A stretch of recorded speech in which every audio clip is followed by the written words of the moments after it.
सब्र करो ज्वालामुखी, उस्मान को मरने दो, तख्त पर सुकून से बैठ सकोगे। और उस्मान हकीकतन वो बाला की तरह नहीं मरेगा। ओलुगान के साए में होने की वजह से खुशफहमी का शिकार हो, मगर हकीकत में ये सब आसान नहीं है।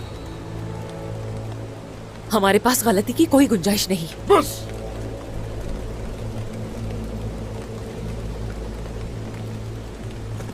कोई आ रहा है, अभी पता चल जाएगा।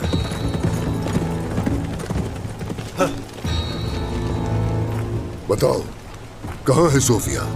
उस्मान ने हम पर हमला कर दिया। मैं जानता था वो बाला को बचाने आएगा। अब क्या करें? उस्मान